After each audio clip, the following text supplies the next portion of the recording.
तो चलिए आज देखते हैं बिरयानी बनाने का सिंपलेस्ट तरीका ये है कि जब हम चावल बनाते हैं तो हमारा ध्यान लगा रहता है कि भाई कितना हुआ कितना नहीं हुआ, कहीं ज़्यादा तो नहीं हो गया, नहीं तो फिर जो बिरयानी बनेगी वो बिल्कुल गली हुई बनेगी।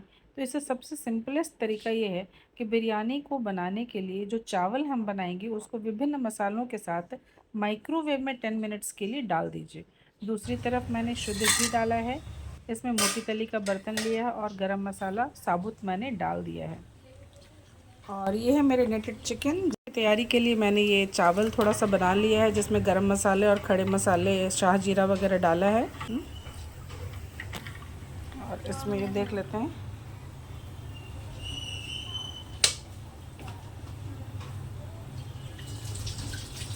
ये चावल 50% डन कर लिया है और यहाँ पे ये मैंने मैरिनेट करके रखा है 1 दिन के लिए। और इसमें मैंने शुद्ध घी और बहुत सारे गरम मसाले डाले हैं। आँच हमारा सिम रहेगा। कोशिश करेंगे कि चिकन की सारी पीसेस जो है वो अच्छे से फैल जाए। मैंने 1 किलो चिकन लिया है।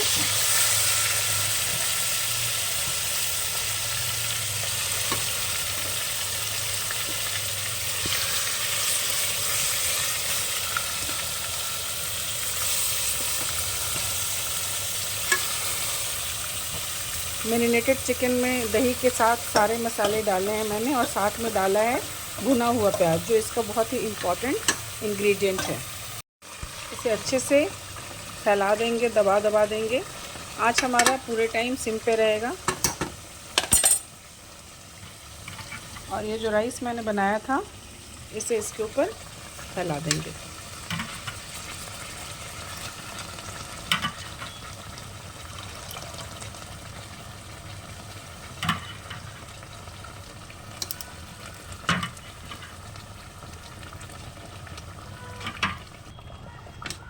इस तरीके से इसे भी दबा दबा देंगे चारों तरफ से।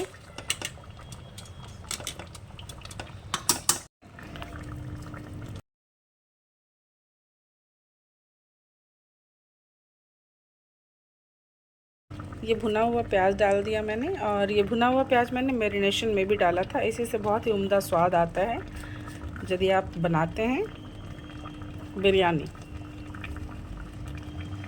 इसके बाद हम लोग डाल देंगे ये सैफ़रन मिल्क, मैंने घोल के रखा हुआ था। इसका बिल्कुल प्योर सैफ़रन, आप देख रहे होंगे कलर इसका कितना अच्छा आया है। और सिर्फ कलर ही नहीं, इससे इसका फ्लेवर भी बहुत अच्छा आता है। तो ये थोड़ा थोड़ा डाल देंगे। 1 कप के करीब लिया था मैंने दूध। साथ ही में ये गुलाब जल थोड़ा बहुत स्प्रिंकल कर देंगे। और केवड़ा एसेंस भी हम लोग थोड़ा सा डाल लेंगे। बहुत थोड़ा सा ही डालना है, बस फ्लेवर के लिए ही। बहुत ज़्यादा स्ट्रॉन्ग होता है इसका स्मेल।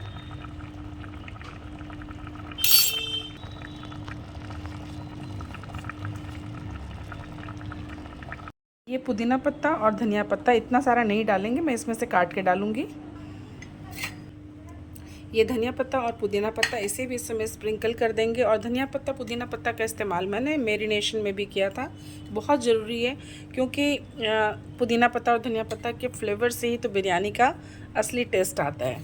तो ये ज़रूर से डालिए, इसके बिना आप कुछ ना कुछ मिस करेंगे कि हाँ बिरयानी तो खा रहे हैं पर कुछ तो कमी है। तो ये डाल दीजिए बहुत अच्छे से। और अब आती है दम की बारी। इसके लिए मैं ऐसे गहरे थाली में पानी डाल देती हूँ, भर के डाल देती हूँ, ताकि ये बिल्कुल भी जलने की संभावना नहीं रहेगी। बिल्कुल भी नहीं जलेगा, बिल्कुल ही तली में नहीं लगेगा। तो इसे हम लोग डाल देते हैं। और टाइम मैं देख लेती हूँ 8:35 हो रहा है। तो मैं 5, 10, 15, 20, 25 यानी कि 9 o'clock पे चेक करती हूँ। यानी 25 मिनट्स के लिए मैं इसे छोड़ती हूँ और आँच बिल्कुल ही कम रहेगा।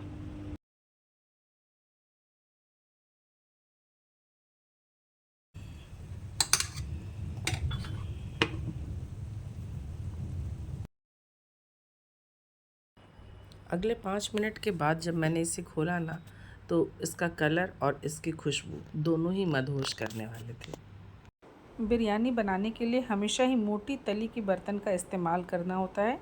और यदि मोटी तली का बर्तन आपके पास नहीं है तो आप इसे डायरेक्ट आंच पे ना बना के तवे के ऊपर डालें। वो तवा जिसके ऊपर हम हर दिन रोटी बनाते हैं उसको रखें आंच पे डायरेक्ट, और उसके ऊपर आप बिरयानी वाला बर्तन जिसमें भी आप बना रहे हो वो रख दें। तो आप देखेंगे कि कहीं से जलेगा नहीं। दूसरी ये कि जिस तरह से मैंने इसको ढक दिया था दम पे, उस तरीके से आप कर देंगे तो बिल्कुल भी जलने की संभावना नहीं रहेगी। तो अब मैं निकाल रही हूँ और आप देख पा रहे हैं कि कितना फरहर बना है। गुलाब जल, केवड़ा, भुनी प्याज, गरम मसाले और साथ ही साथ धनिया पत्ता और पुदीना पत्ता, इन सब का जो मिला जुला खुशबू है ना वो ज़बरदस्त है, और टेस्ट तो गजब है ही।